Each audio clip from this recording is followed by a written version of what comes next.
या ठिकाणी आपले काही सर आहेत. सर मला सांगा, 20 तारखेला मतदान आहे. लोक 100% मतदान करत नाहीत आणि नंतर मग तक्रारी करतात. काय सांगाल तुम्ही? मी तुमच्या माध्यमातून महाराष्ट्रातल्या प्रत्येक नागरिकाला आव्हान करेल किंवा एक विनंती करेल की आपण आपला राजकीय अधिकार, या देशाच्या संविधानाने जो तुम्हाला राजकीय अधिकार दिलेला आहे तो तुमचा मताधिकार तुम्ही बजावला पाहिजे. 100% मतदान झालं पाहिजे. आता मतदान कुणाला द्यायचं, तर तुमच्या रोजगाराचा प्रश्न कोण सोडवतो आहे?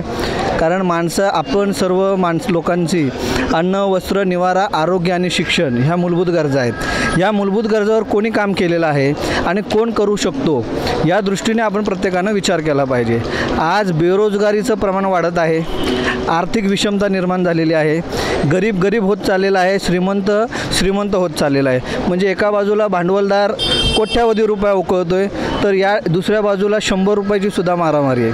तर अशा परिस्थितीत जनमतानं आपला रेटा तयार केला पाहिजे, जनमतानं आपला कौल दिला पाहिजे की बाबांनो, आता आम्हाला एक चांगलं शासन, चांगलं प्रशासन असलं पाहिजे. परंतु आमच्या रोजगाराचा प्रश्न, शिक्षणाचा यासाठी की आज खाजगीकरणामध्ये शाळा विकल्या गेल्यात. अदानीच्या नावावर शाळा काल काय त्याला म्हणतात, आचारसंहिता लागायच्या अगोदर GR निघाला आणि अदानी फाउंडेशनच्या नावावर शाळा विकल्या गेल्या. याच्यावर विरोधी पक्षही बोलत नाही आणि सत्ताधारी विकत चालला आहे. त्याच्यामुळे आपण लक्षात घेतलं पाहिजे, विरोधी पक्ष आणि सत्ताधारी पक्ष हे दोघे भाऊ आहेत.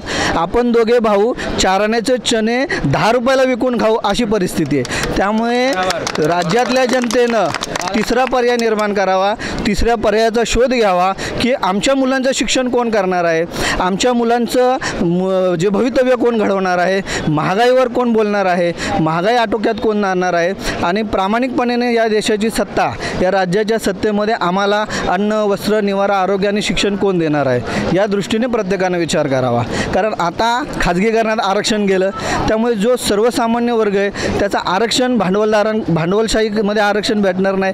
मग खाजगीकरणात जर आरक्षण नसेल तर खाजगीकरणाचा फायदा काय?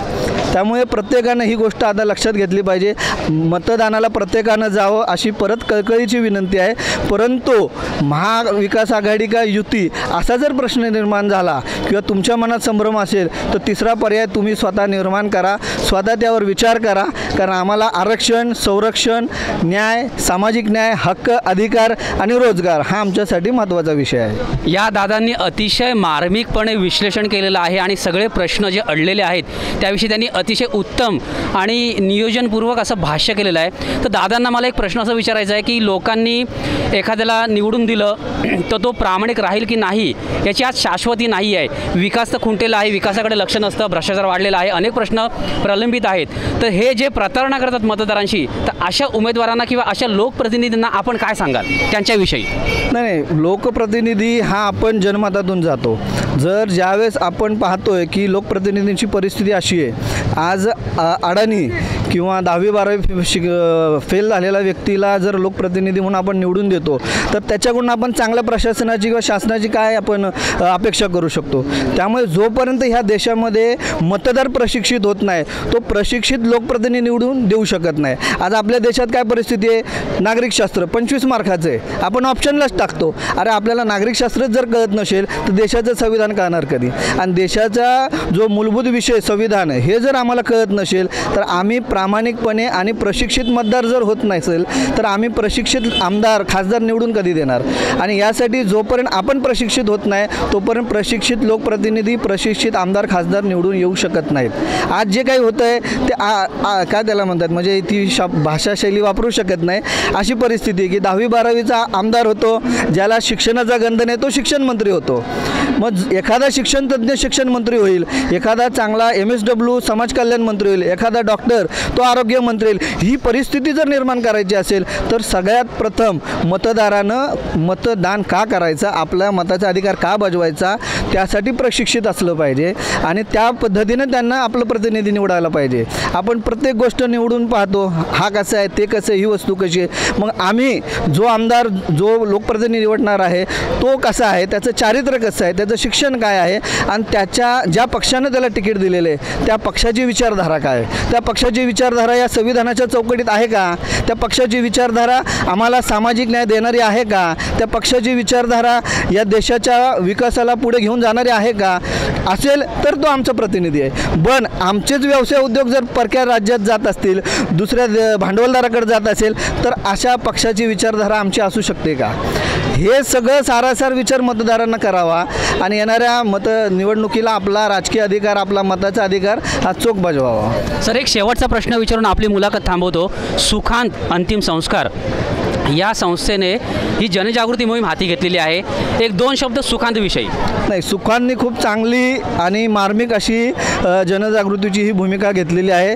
मी त्यांच्या ह्या कामाचं जे काय आहे ते खूप चांगलं असं मूल्यमापन करतो आणि कौतुक करतो आणि आभार त्यांचे अशासाठी व्यक्त करतो की माझ्यासारख्या एका सर्वसामान्य मतदाराला त्यांनी बोलण्याची संधी दिली. कारण आमच्यासारख्यांना बोलायलाच देत नाही. ते म्हणतात अरे हे आले की आमच्याच विरोधात बोलतात.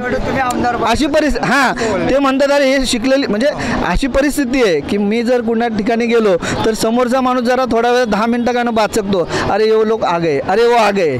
पण वस्तुस्थिती आहे की आमची तळमळी आहे की राज्याचं चांगलं शासन प्रशासन असलं पाहिजे. आम्हाला काय आमदार खासदार नाही व्हायचे, पण जर योग्य आमदार खासदार आला तर आपला देशाचा राज्याचा चांगला विकास होणार आहे. आपल्या या संस्थेची खूप चांगली भूमिका आहे, खूप चांगलं काम आहे. त्याबद्दल मी तुमच्या या कामासाठी पुढील वाटचालीसाठी हार्दिक हार्दिक शुभेच्छा देतो. यमराज, या दादांनी अतिशय स्पष्टपणे काही मुद्दे मांडलेले आहेत की जे विचाराधीन आहेत आणि ज्याचं स्वागत होते, लोक टाळ्या वाजवत आहेत. बरोबर. काय सांगाल यांनी मांडलेल्या मुद्द्याबद्दल? यांचा मुद्दा प्रमुख असा आहे की उमेदवार देतानाच तो सुसंस्कृत आणि सुशिक्षित असावा, जेणेकरून तो चांगलं काम करील. हा त्यांनी प्रमुख मुद्दा मांडला आहे. काय सांगाल? त्यांनी बरोबर सांगितलं आहे, पण तो चांगलं काम करील याच्यावर देखरेख तुम्ही ठेवली पाहिजे ना. तो आढावा तुमच्याकडे नसल्यामुळे आत्तापर्यंत शोषण होतं आहे. तर एवढे आपल्याकडे सॉफ्टवेअर आहेत, एवढ्या गोष्टी आहेत, त्याच्यामध्ये जर त्याचा 5 वर्षाचा आढावा जर तुम्ही ठेवला की त्यांनी कोणती कोणती कामं केली, तर त्याचा 5 वर्षानंतर जेव्हा तो येतो किंवा 2-3 महिन्यांनी त्याच्यासमोर बसून सांगू शकतो ना की कुठे चुकतं आहे, कुठं काय होतं. अधिकार तुम्हाला दिला आहे ना संविधानाने, असं तुम्हीच सांगताय. म्हणून मतदान सगळ्यांनी मिळून 100% करणं आणि मग त्या चौकटीत त्यांना घेणं आपलं काम आहे. हे जर होत असेल, हेच माझं यम म्हणून सुखांत म्हणून तुम्हाला सांगणं आहे की जर आपल्याला आपल्या महाराष्ट्राच्या अस्मितेला, आपल्या महाराष्ट्राला आर्थिक बळ द्यायचं असेल आणि ह्या राज्याला मोठं करायचं असेल, हे राज्य मोठं झालं म्हणजे देश मोठा होईल आणि प्रजा सुखी राहिली तर राजा सुखी राहील.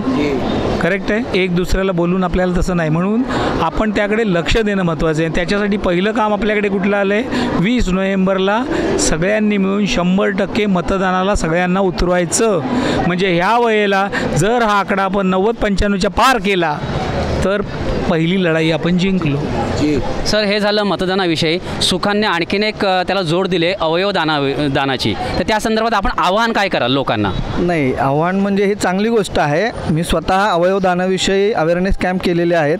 मी स्वतः सहभाग झालेलो आहे आणि मी पण काही लोकांना प्रवृत्त केलं की बाबा तुम्ही तुमचे फॉर्म जे हॉस्पिटलमध्ये भरून घ्या.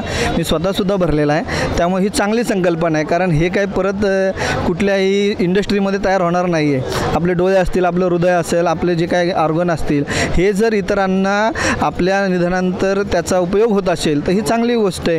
म्हणजे मी जर उद्या माझे डोळे कुणाला आंधळ्याला दिले तर मी परत एकदा हे निसर्ग पाहू शकतो. त्यामुळे अवयवदान ही संकल्पना चांगली आहे. तुमच्या कार्याला माझ्या शुभेच्छा. खूप खूप धन्यवाद. अवयवदान करण्यामागे पण सुखांची संकल्पना वेगळी आहे. अवयवदान कोणाचं होतं? माझा नागरिक जर स्वस्थ जगला, आनंदी राहिला, तरच त्याचा अवयव आपल्याला वापरता येईल की नाही. म्हणून तुम्ही 100% अवयवदान तर करायचंच आहे, पण मतदान पण करायचं आहे आणि ह्या सगळ्या गोष्टींना हातभार लावायचा आहे. ओके, म्हणून आम्ही ही जनजागृती केली आहे. धन्यवाद सर. धन्यवाद.